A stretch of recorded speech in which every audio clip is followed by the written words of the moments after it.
the past 20 years, we've learned more about the universe than in all the previous million years of our existence on this planet. And some of the most unexpected discoveries have been those that have happened closest to home, amongst the other planets which circle the sun. Once they were just starry points of light in the sky, but now they're real worlds with mountains, volcanoes, and hurricanes. Today, space fact is becoming more mind-boggling than space fiction.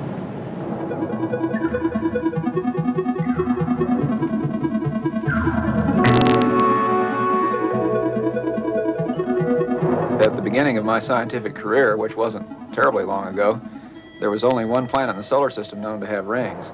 And now suddenly we find that 3 other planets have ring-like structures. We know the total surface of Mars perhaps better than we know the total surface of the Earth.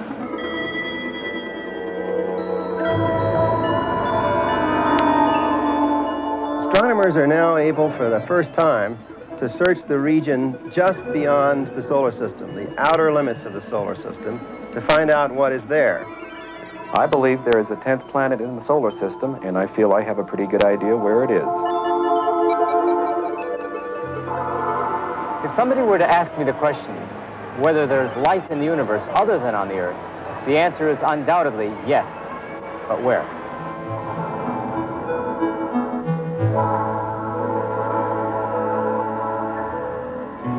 These 9 planets circling our local star, the Sun, make up our solar system, our own corner of the universe.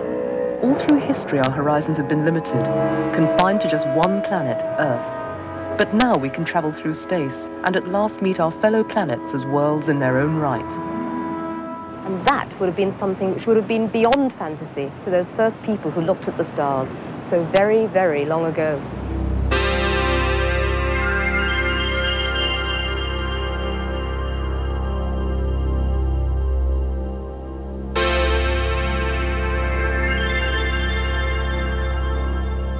Standing stones keep a silent secret from man's distant past. Were they sacred temples, sacrificial sites, or the earliest observatories echoing to the footfall of the first astronomers? Stone circles like this one in the Lake District really are amongst the earliest manifestations of an interest in astronomy. Clive Ruggles has spent many years studying these Stone Age sites to work out how our ancestors viewed the heavens. For them, the one thing that would be constant, if you like, is the sky. Wherever they went, the sky would be exactly the same. And they'd be looking, they could see the cycles as well, not only the sky, but also the cycles in the sky, the sun and the moon, the phases of the moon especially, would be things that they'd always be able to recognize. If you like, it's something they could always relate to, so that you might orientate your sight on the rising or setting position of the sun or the moon, something like that. Would they have noticed the planets as well as the sun and the moon? Surely they'd have been noticing them. I'm sure the earliest people noticed at least the planets, the movements of the naked eye planets, that is Mercury, Venus, Jupiter, Mars and Saturn. I'm not sure there'd have been much direct use to them in the sense of like the sun, looking at the rising and setting of the sun is in use in making a calendar, but I'm sure they noticed the movements of the planets, oh yes. So who were the first people to really get to grips with thinking about the heavens in a kind of abstract way? Well, I think the first that we know of that is the ancient Greeks. Now, then we come on to people who really were trying to reason about the heavens. The reasoning is, say, we think about the Earth. Now, there isn't a huge wind blowing in from one direction from space all the time, so hence the Earth isn't moving through space. Makes sense, doesn't it? Hence the Earth must be at the centre of the universe, and all the things like the sun and the moon that we see circling round, they must be going round the Earth. It was 2,000 years from stone circles to the Greeks' vision of the solar system. Earth was an all-important sphere at the center. The sun circled it once a day. By night, the Greeks observed slow-moving objects in the sky, planets, which they named after the gods. First Mercury, then beautiful Venus. The sun rolled along next, followed by blood-red Mars. Finally, regal Jupiter and slow-moving Saturn brought up the rear. For 15 centuries, this vision of heavenly harmony held sway.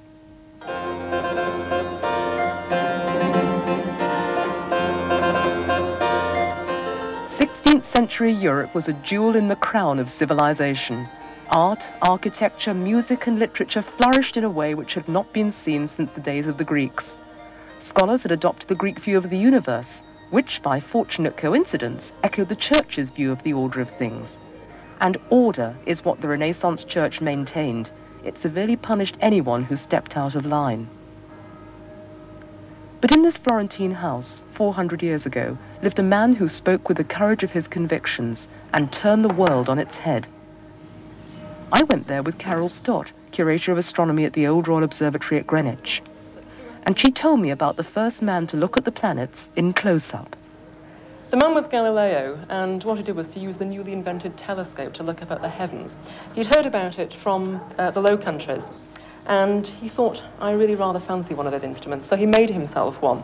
He very, very soon saw some new marvellous things up in the heavens, and he wrote about them. What kinds of things did he get to see? The telescope actually brings the heavens a little bit closer to you, and so you can see some of the details. On the moon, he could see the mountains, and Venus, he could see all the different phases, which was all brand new. The changing illumination of Venus convinced Galileo that it circled the sun and not the Earth. When he looked at Jupiter, he found 4 moons going round it. Here was proof that by no means everything circled the Earth. The new view that Galileo was seeing through his telescope convinced him that the Greeks and the Church had got it all wrong. It suggested that, in fact, the planets were moving around the sun and not around the Earth, which other people had thought. But hang on, wasn't Copernicus saying that about a century before? Yes, he was. The difference, if you like, was that Copernicus was actually using mathematical proof, whereas Galileo used the telescope, and he could actually see that we did, in fact, move around the sun. He had the courage, if you like, to actually believe what he saw, which changed one's ideas about the universe. And in particular, it changed your ideas, not just astronomical knowledge, but about the whole beliefs of life, which the rest of the people weren't so quick to accept. How did it affect the very religious people? It was really the Church that weren't very keen on the new ideas, because in fact the sun was at the centre of the universe and not the Earth, and so it changed the importance of the Earth and consequently of the Church as well. And he was instructed really not to teach anybody about his ideas, not to pass his ideas on. But Galileo couldn't be stopped. He was convinced that the sun was at the centre, and so they finally said to him, okay, you've got to stay in your house. And so Galileo spent his final years as a prisoner in his own house here in Arcetri.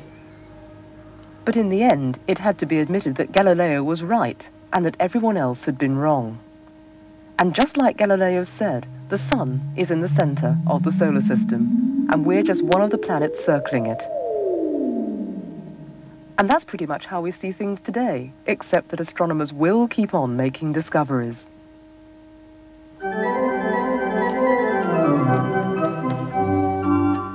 By the 18th century, telescopes were everywhere. England was buzzing with astronomy.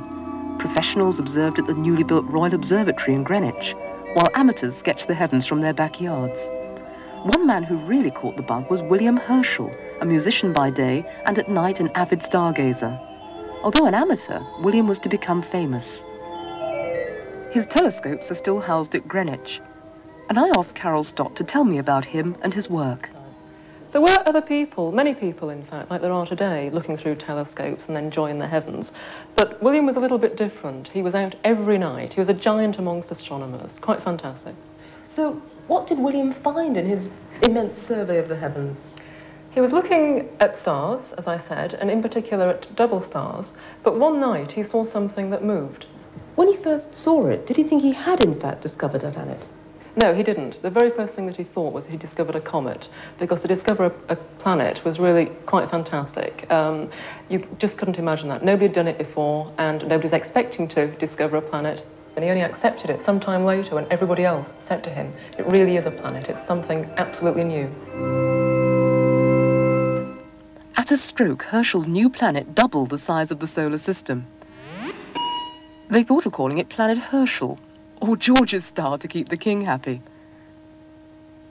But in the end, they decided it was best to stick with mythology. It was named Uranus, the god who was Saturn's father. The next giant leap came not through the telescope, but through the power of the human brain. The particular brain in question was that of John Couch Adams, a Cambridge maths student in his early 20s, whose forte was in calculating planetary orbits.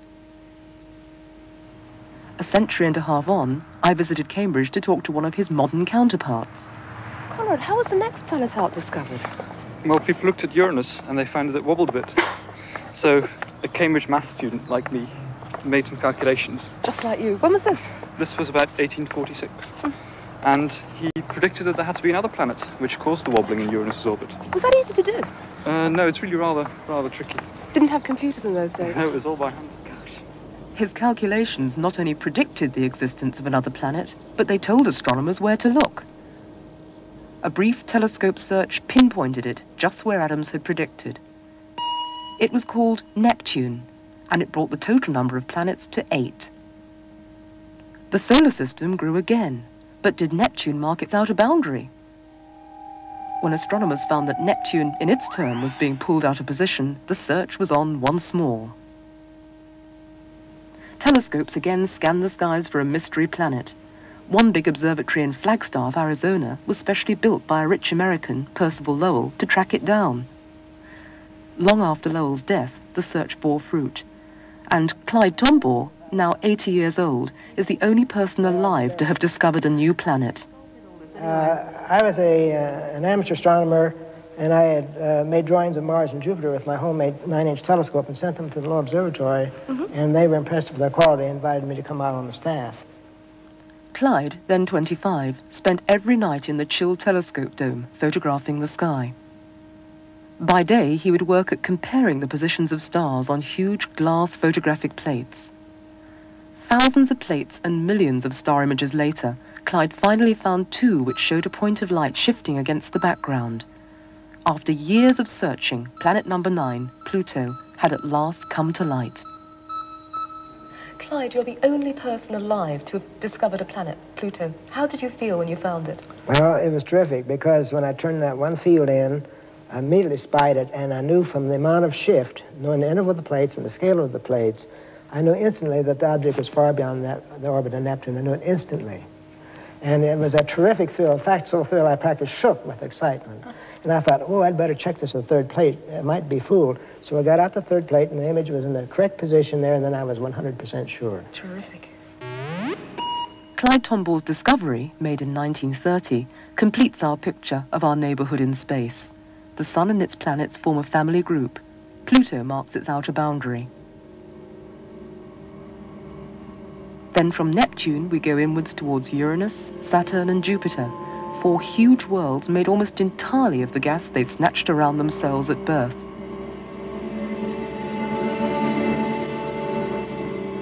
Then to the small solid worlds, Mars, our own Earth, Venus, and innermost of all, Mercury.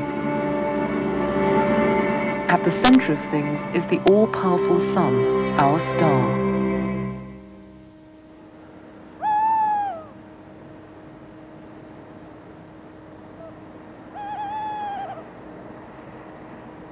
Midnight in a suburban garden.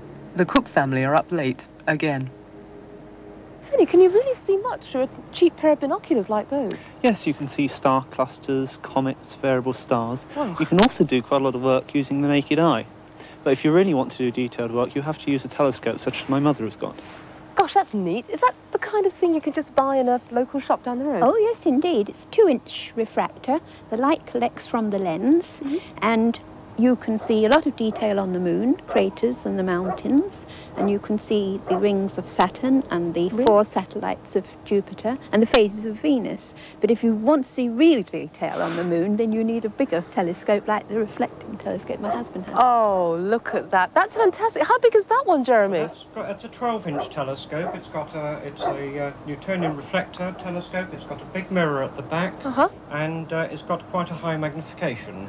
What kind of things can you see through that, then? Well, you can see the moon, which is what we're particularly interested in, the planets, you can see galaxies, nebulae, double stars, lots of things. The universe, in short. Yes, in fact, if you really want to get something better than this, you've got to use the telescopes that the professionals use.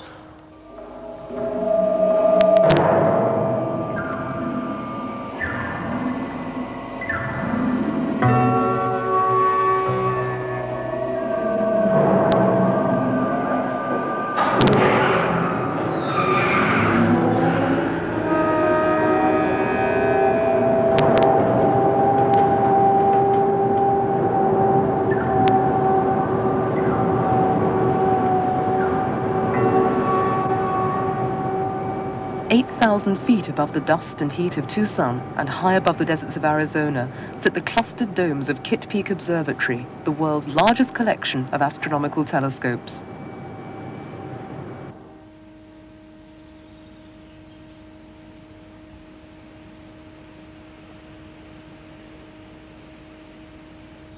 Astronomers queue for years to use these instruments. Tonight, on the biggest telescope, it's the turn of Frank Lowe. How does this kind of setup differ from what an amateur astronomer would have at his disposal? Well, in some ways, Heather, it differs very little. The first job of any astronomer is to point his telescope in the right place. Right. And here we do that by these electronic controls in the computer. Then, of course, once you've located your object, you've got the telescope pointed, you've got to guide it. And this little box allows the astronomer to do that by just pushing the right button.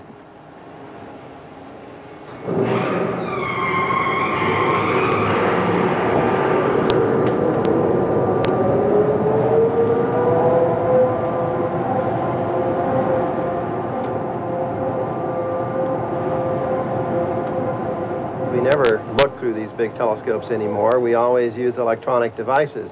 Once we've located the object of interest, whatever that might be, we then put that light onto an electronic device called a detector, an infrared detector or an optical detector. It measures how much light in the various components of the light exist, puts out lots and lots of numbers all night long. These numbers are gathered in yet another computer, the one right behind you, for future analysis, and from that the scientific conclusions can be drawn. But optical telescopes are just one way of looking. They can only extend what your eyes already see. With a radio telescope, you get a new picture because you're tuned into another frequency of radiation. With several connected together, you get a very detailed new picture.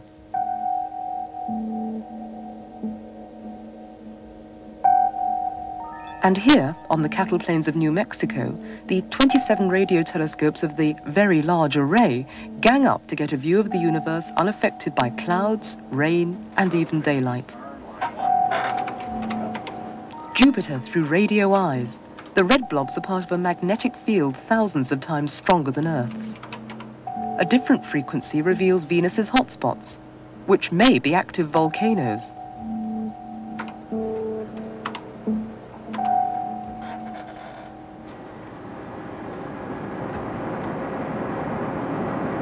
Try as they might, people looking at planets have always been held down by gravity. And yet, here we are, in an observatory, 41,000 feet above sea level. The Kuiper Airborne Observatory carries astronomers up and away so they can observe from anywhere in the world. And it gets above most of the atmosphere, which means they can capture radiation, like infrared, that doesn't penetrate down below. Tonight, we're over the Pacific. Tower control on. You got it, Alan. How much time on this leg? 15 minutes. Sandy, you might want to note the Adams log, the elevation error and azimuth error look good all night, but we're still... Why do you fly an observatory like this at 41,000 feet? Well, from the ground, there are some radiations that you can't see.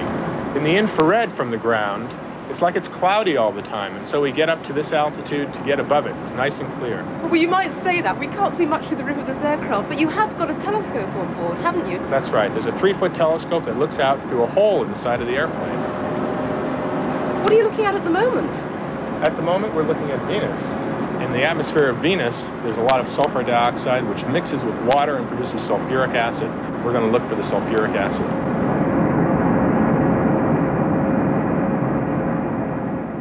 But if you really want a grandstand view, you need one of these things. Since the early 1960s, space probes have flown past all the planets known throughout history. Mighty Jupiter has had 2 visits and is soon due for a 3rd. Saturn, surely the tourist attraction of the 21st century, has already been photographed thousands of times. And now our probes are going on beyond to planets we hardly know.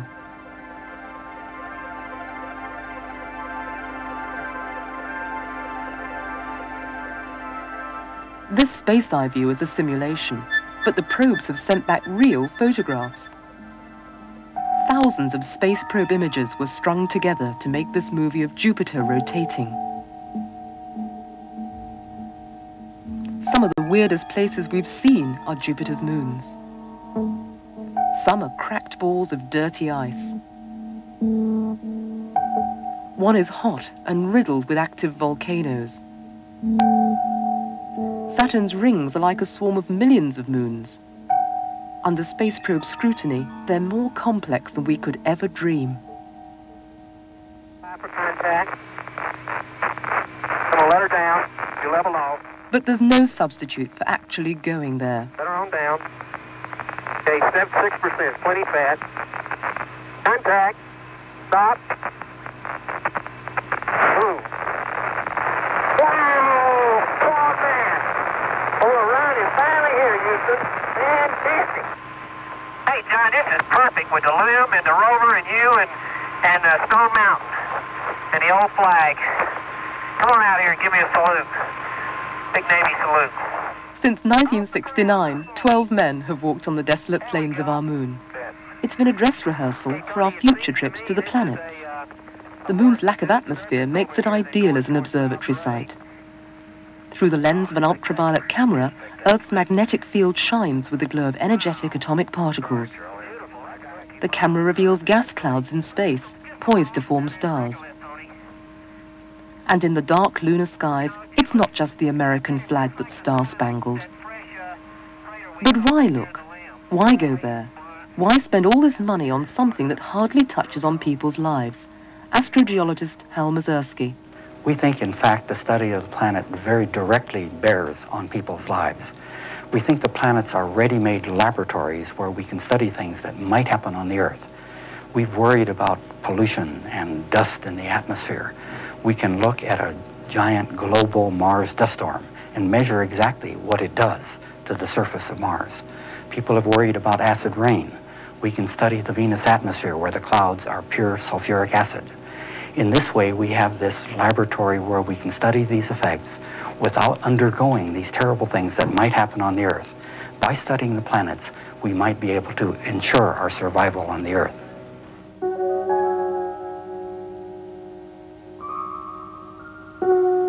The Earth is just one of 9 planets around an average star, the Sun, circling it like moths around a candle flame. It isn't even among the biggest or most spectacular of the planets. The planets have no light of their own. From a distance, the Sun would seem to be completely alone. From further away, our Sun merges into the billions of stars making up our Milky Way galaxy. And our galaxy is among billions in the universe as a whole. And so the Sun is just one of over a million stars in the universe. It's staggeringly insignificant, and our beautiful planet Earth, along with its fellow worlds, the children of the Sun, is just the merest speck. But together, we make up a typical corner of the cosmos, and it's a corner we've only just begun to explore.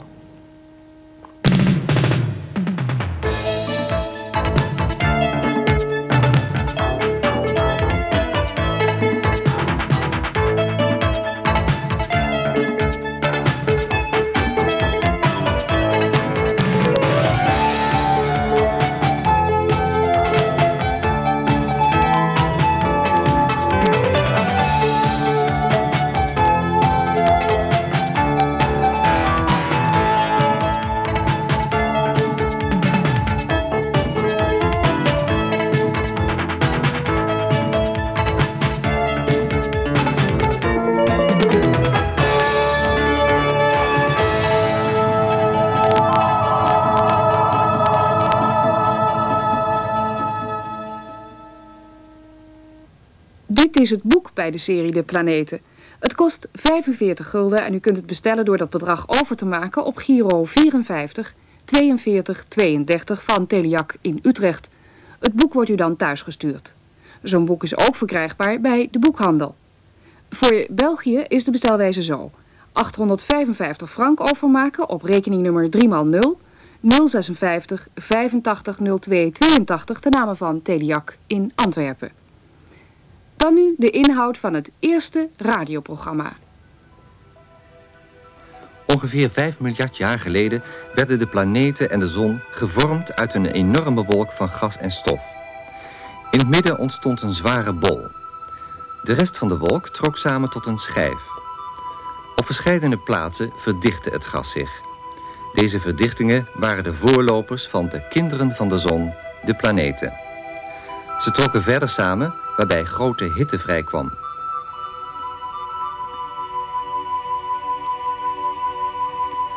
In de zware bol deden zich heftige kernreacties voor en onze zon begon te schijnen. Haar hitte blies het gas weg, het eerst bij Mercurius.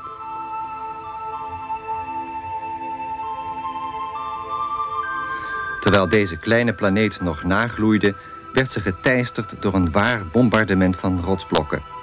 Gloeiende lava welde door de inslagkraters naar buiten, om daarna geleidelijk te stollen. De inslagen lieten hun sporen na in het verwrongen oppervlak. Opnamen, gemaakt vanuit het ruimtetoestel Mariner 10, onthulden deze stille getuigen van grof geweld.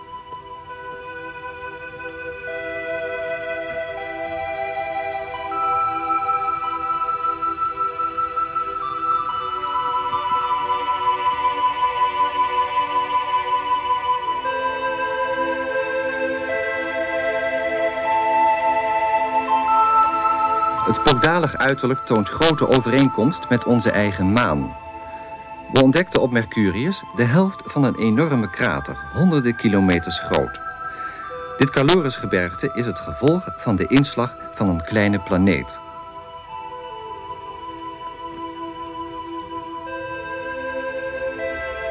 De brokken die daarbij werden weggeslingerd veroorzaakten nieuwe kraters en kronkelige breuken. Ook ontstonden bergen van kilometers hoogte.